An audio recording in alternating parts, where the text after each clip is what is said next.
Hey guys, welcome back to the internet. I thought I would start off today's video with a story of my own again, because I like telling my own stories sometimes. So this happened last fall, I think. So my dad was going on a business trip, and during that he had to drive through Las Vegas. So I said, why don't you drop me off in Las Vegas for the night and then pick me up on the way back home? So we did. So we drive over to Las Vegas one afternoon, and we decide to stop there for lunch. So we decide we're gonna go to the Aria Buffet. For those of you who don't know, the Aria is like one of the nicest places on the Strip. Like, it's a really high class, probably like 5-star resort and casino. So the way all these Vegas buffets work is if you get there before 3 o'clock, you pay lunch prices. If you get there after 3, you pay dinner prices. And it was quite a big difference between the prices too. So not only was it cheaper to go at lunchtime, but I also got a 2-for-1 coupon from like a Vegas slot game. So we get over there at about 2:30 and we're thinking, alright, this is cool, we're in line. We'll probably get in there before 3, no problem. But then we start to notice the line is moving really slowly. And we start to get a little worried that we might not make it in before 3. Because think about this, if we get there before 3, it'll cost us about $30 total. If we get there after 3, it'll cost us about $80. Because I don't have the coupon for the dinner time. Alright, hurried up line, we gotta get in there before 3 o'clock. Also, a tip for anyone going to these Vegas buffets, if you get there right before 3, you'll pay lunch prices, but that's when they bring out the dinner food anyway, so you pay cheaper prices for the better food. So it gets to about 2:55, and we're still a few people back in line, and we're just like, man, I don't think it's gonna work, I don't think we're gonna make it. So I say, well, alright, I'll open my Vegas app and I'll get a 2-for-1 dinner coupon instead, since we probably won't make it in for lunch. So I buy the dinner coupon, and of course you can't just show them your phone and use the coupon that way. You've got to run down to the customer service desk and then get it activated and then run all the way back up. So I get out of line and I'm like sprinting through this big classy 5-star place because my dad's still in line. And I run down the stairs and I run over and I get in line. And then as I'm waiting at the customer service desk, my dad calls me and he says, hey, come back, we're gonna make it. So then I turn around and sprint all the way back up. I mean, it was a long way. This resort is huge, so I ran over like a quarter mile, trying not to sprint and get security called on me or something. So I get back to the buffet, and we get in at 2:59, where I get to celebrate with a classy dinner while panting. Anyways, it was pretty crazy at the time, but that's kind of what I mean when I say, like, when you submit stories, they don't have to be about, like, entitled people or anything. They could just be some cool thing that you encountered. But let's get into the first submitted story on Imagine the Internet, called, So the Army Refused to Take Me. So I joined the US Army with my best friends from high school. At the time, they give you a check for $1,000 for joining as a sign-on bonus. Instead of spending the money on booze or hookers, I put the money in a bank. Upon the first day of basic training, we were running in the snow for hours. There was a blizzard happening with zero visibility. We were actually required to run until we dropped. I ran until I was fed up, so I jumped into a snowbank and vanished for 9 hours. The drill sergeant couldn't find me at all. The drill sergeant was yelling, "Dipstick, where are you?" He walked by me 4 times in a row. After he gave up and left, I went back to the bunkhouse. Upon arrival, the drill sergeant is waiting and asked, "Where the F were you?"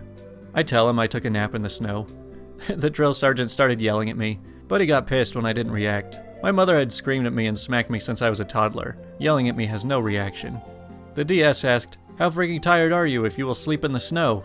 I responded by collapsing into a bed and fall asleep. Now, I'm a heavy sleeper, and my friends told me later that the drill sergeant had yelled at me for 2 hours to no avail.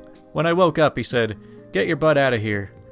I was dismissed due to not being fit for combat. The description stated that my heavy sleeping and loud snoring could cause combat deaths. I said, "Bye," and took all my government-issued items with me. The group of men returned a bye as I left. My father was pissed off when I got kicked out of the army, but he laughed his butt off when he read the discharge notice. But I often got weird looks from the army recruiter when shopping at the local Walmart. He knew I was recruited into the army, but was shopping at Walmart once a week. Well, at least you didn't kill anyone with your heavy sleeping and snoring. I swear the army will just look for any reason they can to kick people out of it. Like, how do you expect to recruit anybody when you have so many reasons for people to not join it?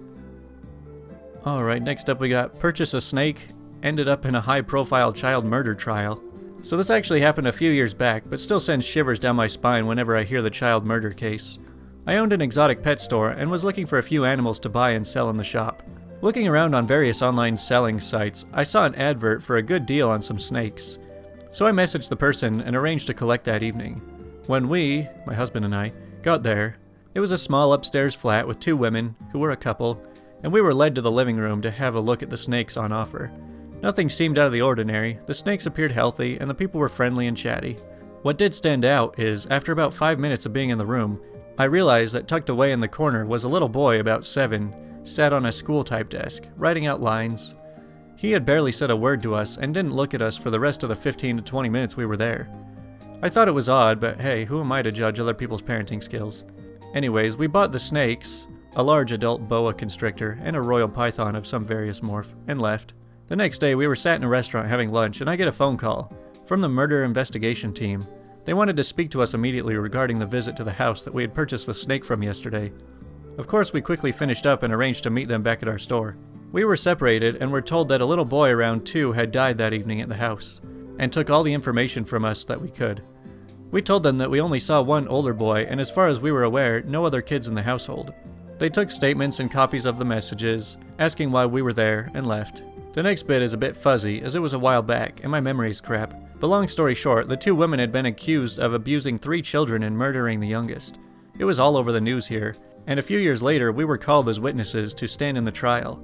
I was absolutely crapping myself. I was called first and had to point them out, go through why I was there, etc. Luckily my husband wasn't called up afterwards, as the accounts were the same, and when I left I was chased by a load of photographers for the newspapers. I followed the case, of course, and the length of abuse that these kids went through was absolutely staggering, ranging from locking them in dog crates with no food and threatening to feed them to the snakes. There was much, much worse, but I probably blocked it out. Many of the jury were sick and had to leave during the trial due to the extent of the abuse. A family member, who was a social worker, heard all the details and said it was one of the worst cases she's encountered. It became apparent that the kid was probably already dead when we visited the house, which makes me feel sick. Thankfully, they were locked away for a long time, but it's an experience that I'll never forget. Well, at least the good news is you didn't get accused of anything. I often worry that I'll just end up being in the wrong place at the wrong time and getting completely locked into some crazy situation. If you guys are curious, they also left a link to the news article, so I'll just leave that in the description if you want to learn more about the case. But next up we have, my mother wants me to name my unborn daughter after her, because she's jealous. So yeah, backstory. My first daughter's middle name is after my husband's late mother. Her date of passing was the same date as our due date, so we decided to honor her by naming our daughter's middle name after her. Fast forward to my second and current pregnancy, we're having another girl, and since nobody else has any memorable date matchups with the due date, we decided to name her after whatever name we found. We picked the middle name Ash. My mother, who is also a major narc, is having none of this. She says, well, its middle name is going to be Lynn, right? After me? I say, no, we only named our first like that because she isn't here. She died when he was 10. She says, but it's my turn now. I've told her that, no, we're not naming our daughter after her, but she brings it up often. And every time I tell her no, she starts having these guilt trip tantrums. She says, but it's my turn. I say, would you rather be there to help raise your grandchild, or be dead and only remembered by name? She says, both. I swear. That reminds me. So any of you viewers who are having kids, since you watch my channel, you should have to name your kids after my channel name. I don't even know what you would name them after me. Name your kids Internet? Anyways, let's move on to the big final story, but we've got a good question of the day afterwards, so stick around. So this one's called, Woman Wants a Free Laptop and Gets Free Handcuffs. So a little background. In the UK, we have an electronics store called PC World. It's exactly as it sounds. It sells PCs, laptops, tablets, and pretty much anything with electronics in. Inside, they also have PC repair facilities. Know-how, it's called. Hardware and software repairs and setups are done here. It's nothing like Chuck, though, I can assure you. I scored a job here right out of uni, which was great for me since I love a bit of tech. But on the downside, you're exposed to the public. So I'm minding my own business, calling out the customers to let them know that their laptops have come back from the repair depot, and they're ready to collect, when entitled mom and entitled daughter approach my computer. I'm in the middle of leaving a voicemail, so they wait patiently. I hang up and smile. I say, hey, how can I help? The mom places a box on the counter for a Dell touchscreen laptop. She says, I bought this laptop 2 weeks ago and the screen has broken already. I say, alright, let's have a look. Thinking that maybe the touchscreen drivers aren't working or something, she takes out the laptop and I hear rattling in the box. A glassy rattling. Sure enough, she pops the laptop on the counter, opens it, and exposes a cracked screen. She powers it on and shows the screen's still working, but it's cracked really bad. I automatically move to hardware fix mode. I was like, I'll need to have a look at and see if it can be fixed. I reached to take it off the counter because I know that the sales guys are pushing tempered glass screen protectors on these, so we might just be able to peel it off for her, if that's all that's damaged. The second I reach for it, she snatches it away. She says, no, I want a new one. This one is obviously broken, genius. Since she'd been so sweet so far, I'm taken back. Not to mention that burn. I say, sorry, but this is accidental damage, and that's not covered. She says, accidental damage? How is this accidental if you sold a laptop that's broken? I want a new one, and I want to speak to the manager. I say, laptop screens don't just crack. If your car was dented, would you blame the manufacturer? She says, don't you freaking talk to me like that. Give me the manager now. So it's worth noting at this point that I was 23, so it didn't take much for people to dismiss me. So asking for my manager is totally normal. I give her the whole, I can get my manager, but he'll say the same thing. Get the manager. Right away, miss. At this point, the entitled daughter speaks up. Forgot she was there. She says, it was just on playing music and the screen cracked. I didn't even touch it, Mom. I want a new one. The manager slides in, and I take a verbal lashing for accusing her of borking up this laptop. I noticed that there's a little dent below the keyboard, about the place where the screen damage was. It's clear something was in the laptop when it was closed and caused this. So I gesture towards the mark. I say, what's this dent here? It looks like it lines up with the damage. Was something closed in the laptop? Yeah, that was like that when I got it. No, it wasn't. Why are you even talking to me? Just do your job and get me a new laptop. Right. I then go to inspect the screen since the manager is explaining, and entitled mom is distracted. I see that it is just a protector. New protectors are like 10 pounds. Heat it up, peel it off, and put a new one on. Easy peasy. I get her attention to explain the good news, and she wails, I told you not to touch that! And then she gets noisier. She snatches it out of my hand, by the screen, and two things happen. First, she grabs it with such force that I see the panel of the screen crack. The login screen jumps all over the place. It's boned now. And the glass screen protector cuts her hand. Not badly, but not goodly. Now my desk is bloody. She screams and hurls racist remarks at my manager and me. We're both white, and so is she. Her eyes dart from her now borked laptop to a laptop that's on the desk. Not hers, another customer's that we're setting up. She grabs it, it's covered in blood now, and the pair of them sprint out of the shop. I'm not paid to chase anybody, but the police were called. The receipt for setup, stapled to the laptop box she left with her name and number, was used to find her. Our manager went in with the statement and identified the woman and daughter. All I know is that she ran out of the store, around the corner, tried to throw the laptop in a bush. Criminal genius. It hit a car and she disappeared out of the area. Her license plate was pulled, and it turns out the car was still in park. She returned for it whilst the police were in the store, so she was obviously caught. I don't know what happened to her after that, but I'm sure she paid for the car and the laptop. We would use the footage to show new starters that things could be worse if they ever go through a bad scenario. Yes, the type of customer where everything I buy was broken when I bought it, but I just didn't notice until 2 weeks later. You know, things always get worse when you make a scene out of it. Okay, the question of the day is, anesthesiologists, what are the best things people have said under the gas? So, I'm not an anesthesiologist, but was a tech. I had a patient wake up violently. When he came to, he said, sorry, I thought I was a shark. Man, these anesthesias can do weird stuff to you. So not an anesthesiologist, but my husband kept telling the medical staff after his procedure that, it's okay, my wife's a doctor, she knows what you're talking about. I'm a lawyer. Okay, hold up. When did Ben Shapiro have a medical procedure? I never heard about this. Or maybe he only thought he was Ben Shapiro. So my anesthesiologist tried to calm me down with a joke when I was a little kid being put under.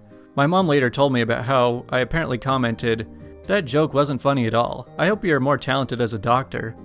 Man, all filters are off when you're under this kind of thing. So I was coming out of general anesthesia after a surgery to repair a broken leg. I woke up in a room with about a dozen very caring, kind friends and relatives who had all come to see that I was okay. I looked around, saw everyone giving craps about me, and said, F this, loudly and very clearly, and went right back to sleep. My friends thought it was hilarious. My mom was mortified. Oh, why is everybody staring at me? I'm going back to sleep. So I went under for a nasal canal surgery, and apparently after the surgery, I was holding the nurse's hand and repeating, I love you, don't leave me, over and over. So I'm not an anesthesiologist, but my tight-laced, extremely Christian great-grandma apparently asked, who the F is that ugly son of a bee? When she was waking up from a surgery. The person she was referring to? Her preacher, who stopped by to check up on her. She never lived that one down. The story was even told at her funeral. She was kinda strict, but she was a great lady with a great sense of humor. Maybe we see our true colors when we're on anesthesia. So during my wisdom teeth surgery, they were playing music, and Billie Jean comes on. I said, "Glad Michael Jackson could join us," and that was the last thing I remember. You know, he just felt like visiting from beyond the grave to watch you get your wisdom teeth removed.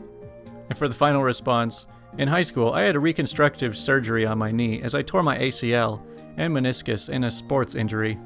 After the surgery, I woke up in post-op, which was a fairly large room with probably 6 or 7 other patients in bed waiting to become conscious again. I was lying there all groggy and confused when 2 nurses walked over and pushed one of those carts with a computer on it. They stood over me and were typing into the computer when one nurse said to the other in a sort of frantic whisper, "We gotta plug this thing in or this one's gonna die." So naturally, semi-conscious me thought that the thing was me, and I started to incoherently yell for the nurses to unplug whatever they needed to in order to find an outlet to keep me alive. Turns out that it was the battery on the laptop that was going to die. Apparently the death rate for an ACL repair is pretty low. Do you guys have any good stories of you waking up from something like this?